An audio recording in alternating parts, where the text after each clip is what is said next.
4 minutes, sir.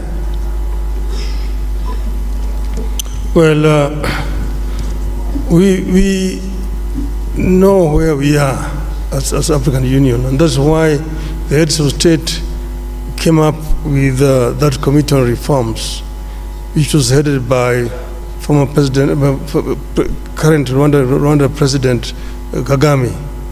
The chairmanship has now been passed over to Honorable William Ruto, President of Kenya.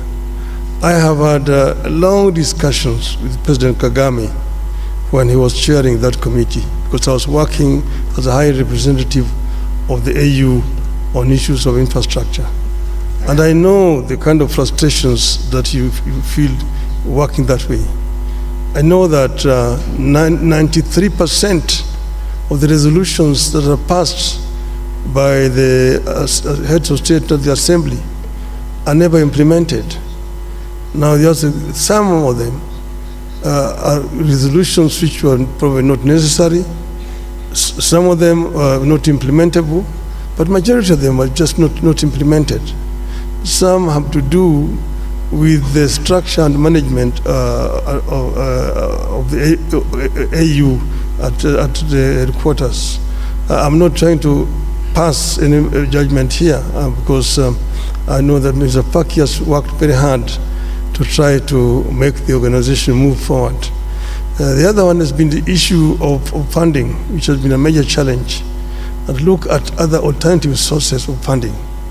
When I was there as high rep on infrastructure development, we came up with a proposal to set up an infrastructure fund for Africa, using the African resources, because many of African countries have got a lot of money in sovereign funds, for which the AU can actually borrow without having to pay so much high interest. And this will help AU actually to spearhead the process of constructing some of these infrastructures. I mentioned the Trans-African Railway network, Lagos to Cairo, the high speed. Then you have got Beira in Mozambique to Lobito in Angola and Walvis Bay in Namibia. Then you have got the Lapset, which will come from Lamu in Kenya, running through South Sudan, Central Africa to Karibi in Cameroon, to create a land bridge that opens the interior of Africa and gives these landlocked countries in the continent access to the sea. So some of these are possible, but we need to think out of the box and ensure that most of these reforms which are being proposed are implemented.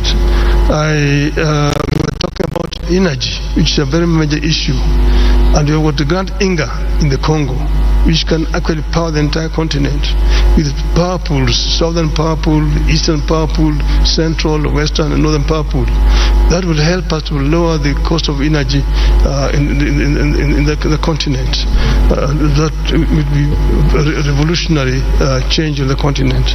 Then you've got the connectivity, fiber optic connectivity, open skies, opening up the skies for movement of people, and then visas.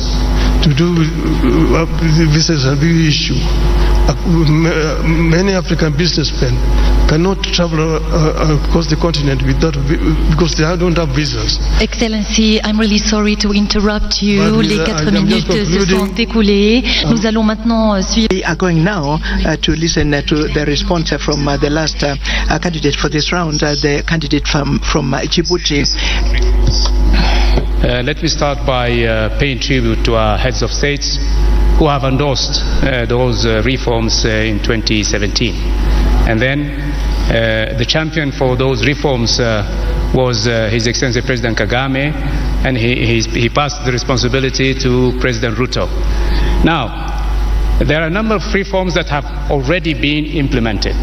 We have to recognize that. The size of the commission, we had 10 commissioners, chairperson, deputy chairperson, and 8 commissioners, and it has been reduced. We have what we call a golden rule in terms of managing the staff and the personnel. I'm still waiting for the SACA program to be implemented. I hope that this hot potato will not wait for us, one of us, when we'll be elected. But I hope that the SACA process will be implemented. It is about the personnel, the staff.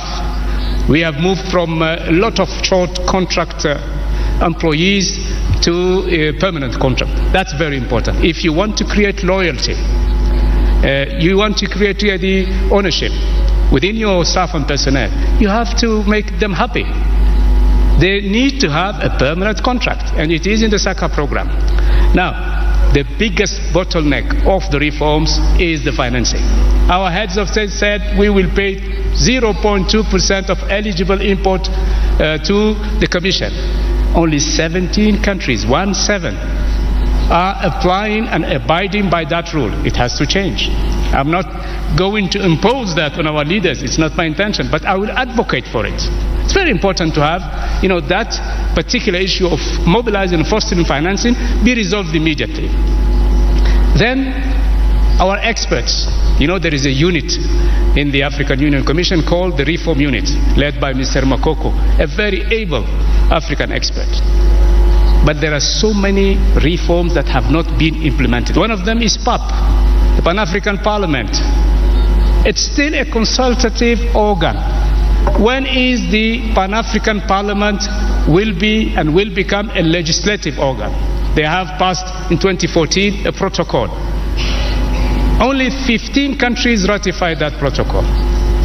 And this is one of the major reforms that we have to implement. Then we have on the judicial sector, the Court of Justice, the Commission of Human Rights. Sometimes they are fighting on issues.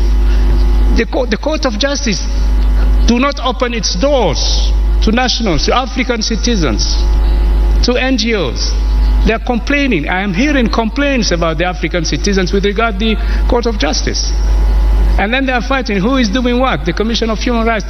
These reforms have to be implemented. And the Bureau of Liaison, a liaison bureau, we have so many on the continent. That's double use of those bureaus. Time is running, time is flying. So we have to rationalize. How can you imagine that you have 3 bureaus in the same region? And we're saying we should, have the golden rules for management. And whenever we want to touch one of the bureaus, it's a political matter. It's useless, but it is a political matter. The country that is hosting the bureau is saying, you want to touch it. It has to change. It needs leadership. It needs understanding, negotiation, but it has to change.